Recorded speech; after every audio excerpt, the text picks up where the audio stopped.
and gentlemen, it is AK from the Millie Goats on a Thursday night after what was, I'm sure everybody, I still have it on down here in the basement, and I'm sure everybody can agree that was utterly, of course, as always, I have the notepad. I like to take notes whenever I watch these games. We had the thriller between the Denver Broncos and the New Orleans Saints. And the New Orleans Saints started off 2-4, 2-0, and have now lost 4 straight. That was a joke. So good luck with them. That's pretty much done. Now, obviously, I think they had 17 players on the injury report. Still, it's not like, no offense to Broncos fans, not like the Broncos are some masterful team. I don't know. What do you do with Bo Nix? Bo Nix wins 4-3. Let's pull up the where do we want to go? Let's go with the pull it up here. So we'll just go with the ESPN. Typically what we do is just go with ESPN. But if you're the Saints, right? Okay. Olave's out, Shaheed is out, Carr's out. And then they had another DB. What was the guy's name? I can't remember his name.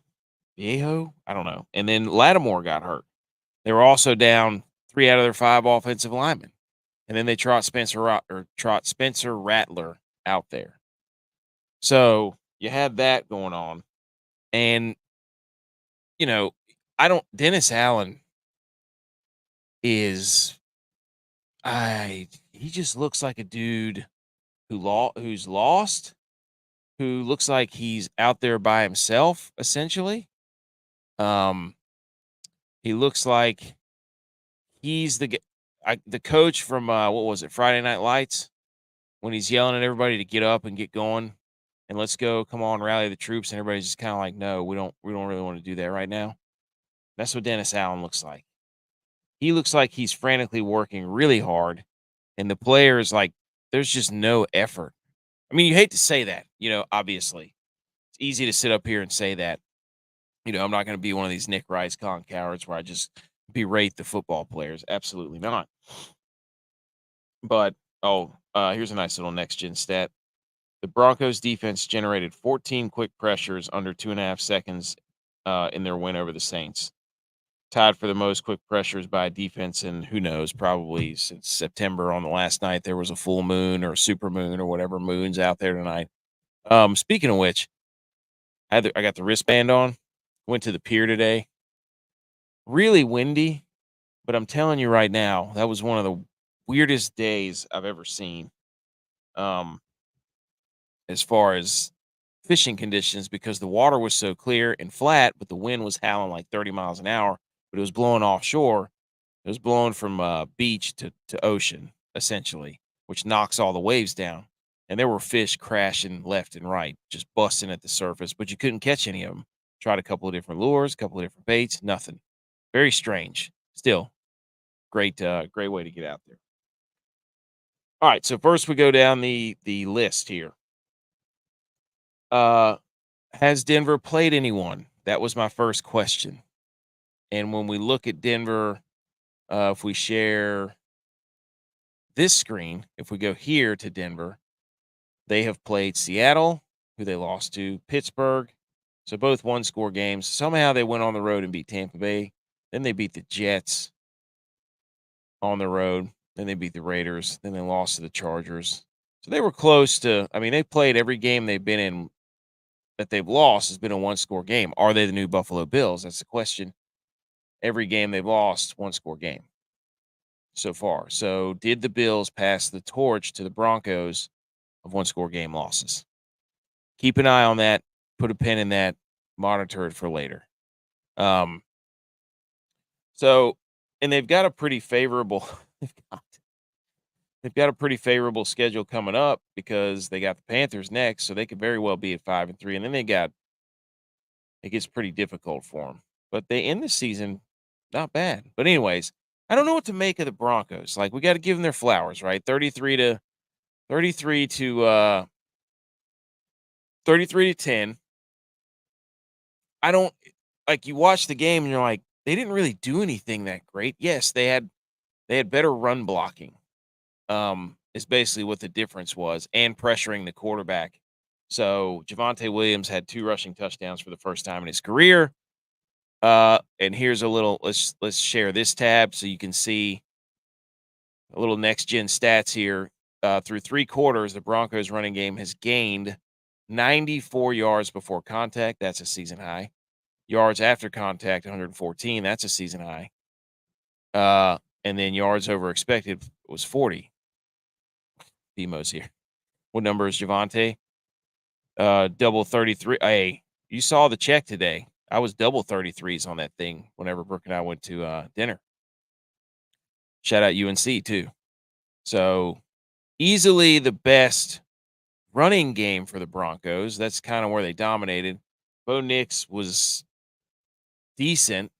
But I guess it's just how you define what you want in a quarterback. 16 to 26, 164 yards. I mean, it ran for like 70 some. And, I don't know. This is a weird game. What else did I write down? Breeze. So they did a Drew Brees night in New Orleans. On the same night, Sean Payton was coming home or coming back to New Orleans. Was that mind games or was New Orleans trying to be funny? That's the question. And then the Saints went out there and did that in front of Drew Brees after he gave whatever that halftime speech was. Is that how he used to break the team down? Was the win, 6, 7, win, 8, win? I don't know what that was, but I guess that's what he used to do before the games. But you can't have Drew Brees come out there, get his jacket, and then score 10 points. Well, technically 3 because Hayner came in and threw a touchdown late, which now there's another quarterback controversy in New Orleans with Hayner and Rattler.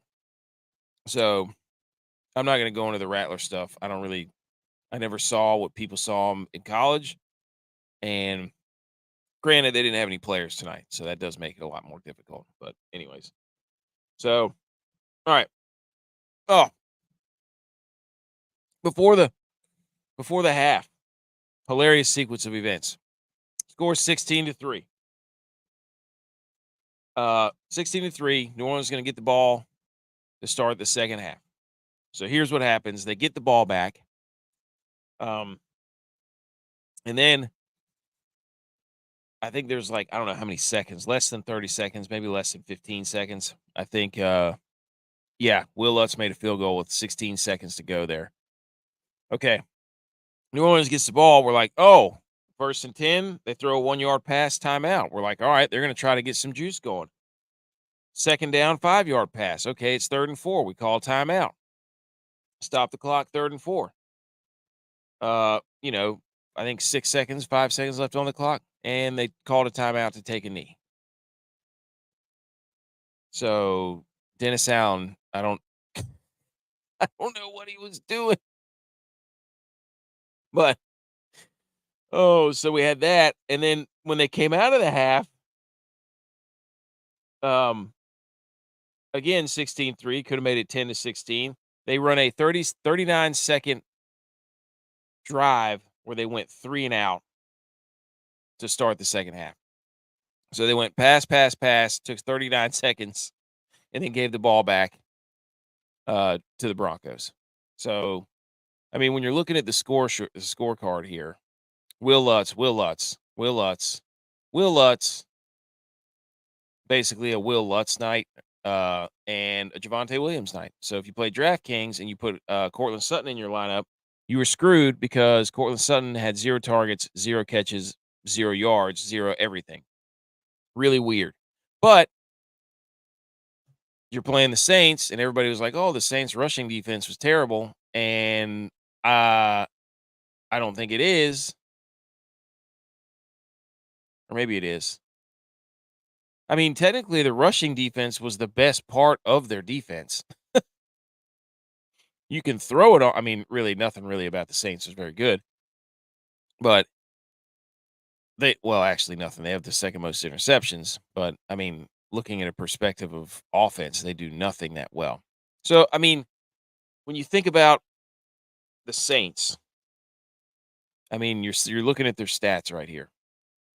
Who are the Saints? Let's Zoolander those things. Um, who are the Saints? Well, I have no idea. It's hard to tell because all their guys are injured, for one. And secondly, they still are scoring the fifth most points, but that was jacked up from the first 2 weeks. Um, where they won. They beat Carolina and Dallas. Turns out Carolina and Dallas, not really that great. So who are the Saints? They are they're Alvin Kamara and a couple of receivers, I guess. They always have the illusion, though, because they're New Orleans, that they have a really good defense. This year, not the case. And isn't Dennis Allen supposed to be? Um, isn't Dennis Allen supposed to be a defensive guy, right? So I don't know. Doesn't really matter. Their season's pretty much done because everybody's hurt, and I don't really think the players like the coach. That's just outside guy looking in. So, but yeah, the Saints, we have no idea. Um,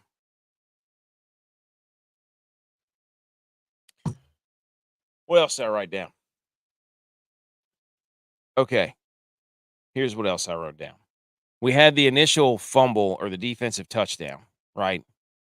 We had that go on first, and that got wiped away early in the game whenever there was a fumble or an interception because of an offside. Well, it turns out ball don't lie. We ended up getting another one late in the game, which was great. So good for us. Way to have redemption, guys. Um, that Barton guy had both of them too. That was awesome. And if a quarterback can run, this is what I wrote down too.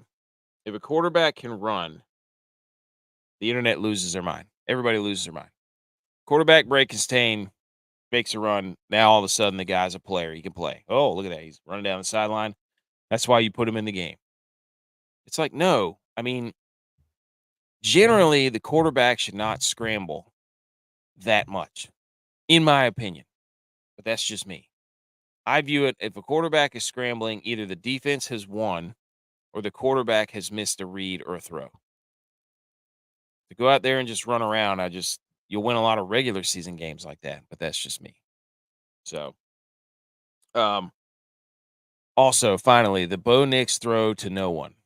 There was talk on the internet that Bo Nix was better than Brock Purdy because he was more accurate, and then Bo Nix proceeded tonight to throw the ball in between two receivers who were wide open, and nobody caught the ball.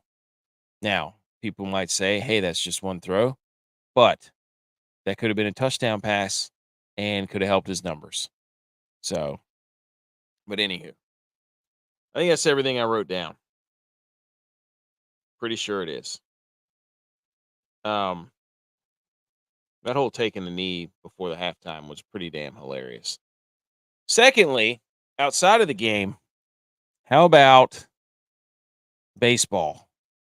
I mean, a lot of people were mad that they tuned into Thursday night football while baseball was going on because the Guardians came all the way back in the bottom of the ninth, tied it up with a 2-run dinger by Big Christmas, and then walk off in the 10th, that's when baseball is at its best. Pretty much saved their series, electrified the masses. Nothing like a deep shot in October, especially a walk-off. I mean, you got both, right? You got the game-tying home run and then the game-winning home run in consecutive innings, which was phenomenal. So, shout out baseball for that, and I think the Mets are getting absolutely throttled right now. But yeah. Alright, so let's take a look at some of these. So, we looked at the scoring drive. Basically, if you watch this game, it was Will Lutz, the Broncos defense, and Javonte Williams, essentially. And the uh the team stats, I mean, when you look at this matchup here, obviously Broncos win the first downs. Saints had more total plays, total yards in favor of the Broncos, clearly. Same amount of drives. Yards per play, 2-yard difference. Passing, not that much difference. So I love looking through this because you can start to see like where the difference is. Um, but you know, uh you can see where the like okay, you're looking at all this and everything looks fairly even. Okay, sacks, 6 for 36, 6 for 36 yards lost um by the Saints there. And running the ball was a huge discrepancy. Penalties were fairly even. The Broncos lost a fumble, the Saints lost 2, and then you had the one defensive or special teams touchdown late, and then time of possession. So it's like you watch this game and it's like, oh, the Saints got crushed, and then it's like, well, did they? Like statistically, it's not that big of a deal. I mean, other than total yards, but everything else is fairly even. So the Broncos are going to get a nice Pat statting win here. There he is, Bo Nix, 10 rushes, 75 yards, dual threat. But the Broncos are going to get this nice stat padding win, and they had a touchdown late, get it from 26-3. But you're watching this game, and you're like, none of this is really that fun to watch, quite honestly. I mean, you have your number one receiver on your team for the Broncos who didn't catch a freaking pass at all. So I don't know. It's I don't know. Very strange. Very strange it turned out that way. So Denver's chasing Kansas City and Los Angeles, the Chargers, because they lost to them. But yeah, like it wasn't that big of a discrepancy as far as everything goes. It was just really weird. That game sucked. Let's call it like it is, folks. That game was terrible. I don't know. Sean Payton's addicted to playing football games that are just ugly and not fun to watch. I don't know what he's hoping for. And how come Sean Payton's in the post game? Most coaches don't go to the post game. Get Javonte Williams out there. Shout out to the rookie QBs though, who have 12 combined wins between Bo Nix, Caleb Williams, and Jaden Daniels. That's pretty impressive. You got to give them credit there. You got to give the rookies credit there. Um, I mean, if you're the Saints, you mail it in. Shaheed is hurt, out, gone for a couple years or a couple months. He had that meniscus repair surgery. Um, but you know, uh, so the Olave's out. I don't know how long Lattimore is going to be out. We don't know how long that other what is that rookie? What is that cornerback's name for the Saints? It doesn't matter. Um, but they're done. Their offensive line's cooked. Their defense looks like they're not even trying anymore. They used to think they had a good defense. Clearly, they don't. We looked at the numbers. There's not anything they're really good at other than interceptions. I mean, across the board, offensively and defensively, they're 18th, 14th, or below, and mainly in the 20s and 30s for all their stats. It's bad. Do you think is Dennis out? Is he going to get fired tomorrow? Um, is he going to get fired tomorrow? Will he get fired tonight while we're live on the air? Probably not because we're about to wrap this thing up here in a minute. But yeah, you're looking at the Saints here. They do nothing that well. So it's ugly. Let's and for the Saints, they got Denver, then they got the Chargers, Carolina, Atlanta. Well, the Saints, if you look at their schedule, there's some winnable games there. But it's gonna be hard to do without their guys. So this might be to the versus Cleveland might be the worst game in NFL history there. So anywho, And then looking at the Broncos, I like looking at their stats because the Broncos are just weird, right? Yahoo's got a nice little their offense is pathetic. Passing yards 27th, rushing yards 23rd, total yards 29th. Like, and that's what I'm saying. Like, you watch this game and it was like, yes, the Broncos are up big, but how? Because neither team was like doing anything that was spectacular. It was so weird. I mean, look at this. This is all their offensive stats: 25th for points, 29th for total yards, 27th for passing, 23rd for rushing, 26th for time possession. But the other side, their defense is legit. Fourth in points against, fourth in total yards, fifth in passing yards, rushing yards, 14th, sacks second, interceptions 9. So, you know, I don't, this is just a very Thursday night game. I don't know. The Saints had on like their yellowy gold numbers and pants, and their helmet was too gold for that. So, yeah. But the Saints were 2-0, were a wagon, Super Bowl contenders, a force to be reckoned with. That's what Tex was saying. That's what the Cowboys fans told you. Don't listen to the Cowboys fans. Don't do that. So, um, but yeah, I mean, I love figuring out this stuff as I go, how I can just go from tab to tab to share things. That has just changed my life dramatically. Um, Bo Nix, 79 rating, Spencer Rattler, 82 rating. Um, why don't they give ratings to other players? Why don't they give ratings like QBRs? They should do an RBR or WRR. Put some rating on their names. Why not? Let's not be a coward. Uh, I mean, look at this list. Dude. Look at this list for the Saints and the Broncos. Here's your rushing leader for the Saints, Kendre Miller. Alvin Kamara had 10 yards. I mean, problem number one, if you're the damn Saints, is get the ball to number 41 as much as you can. There's no reason for him not to have that. Now, I understand a lot of that was garbage time by Kendre Miller because they didn't put him in till late. Your leading receiver is Cedric Wilson, Mason Tipton, Foster Moreau, Bub Means. What what a list for this. There was no way in hell they were going to win this game. It didn't matter who they were. It doesn't matter.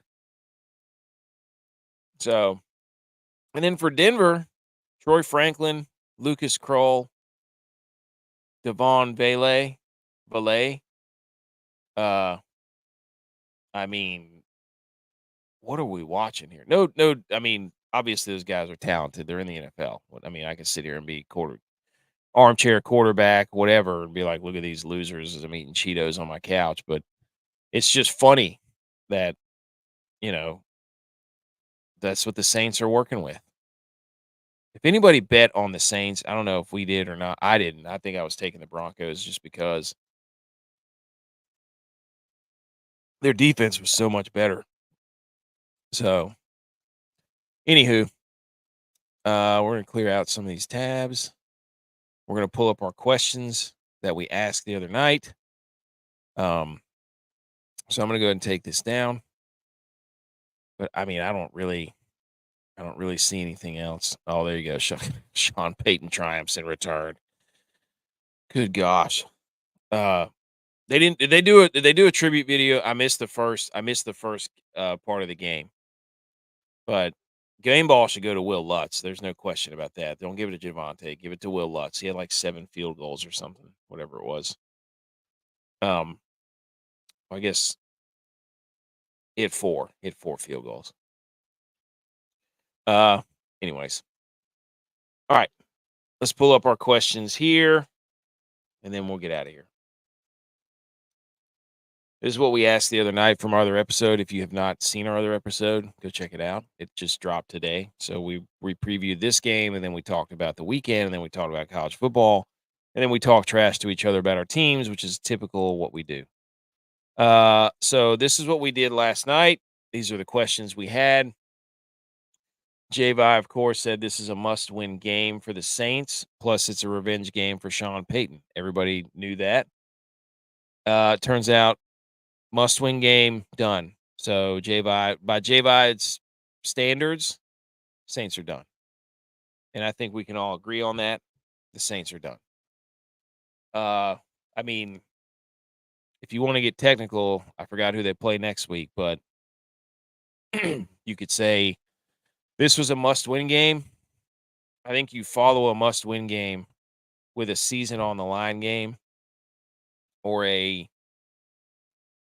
what do you have left? Who do you wanna be game?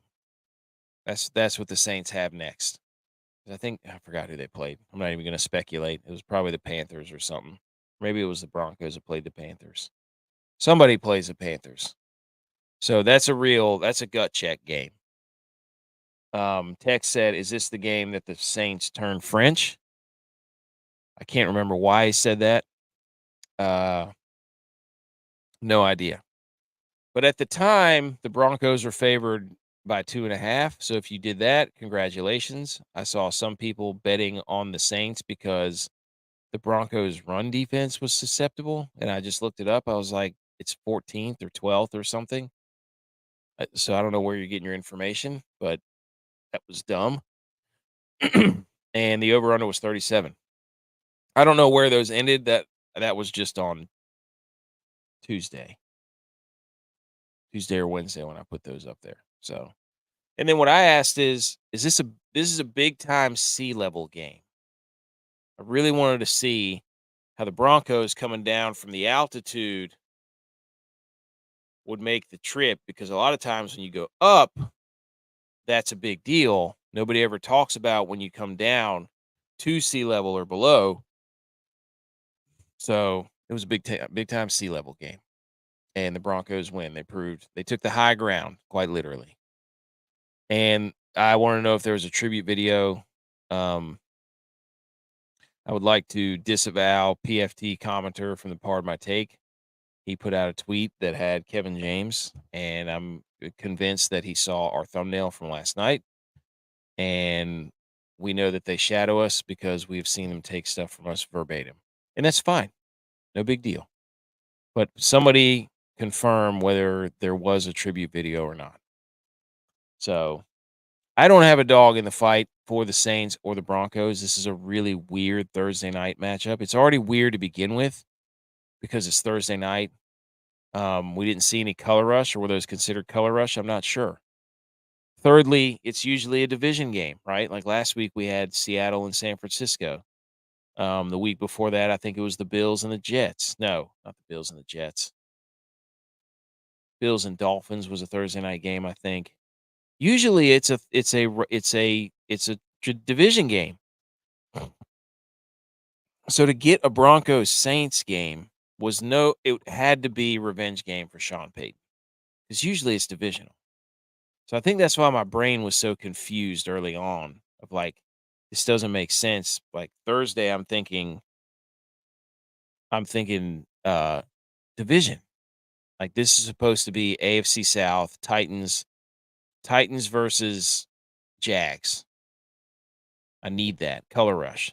But no, really weird inner conference matchup between the Broncos and the Saints. So we got to get back on track. Who's next week's Thursday night game? Let's look that up real quick.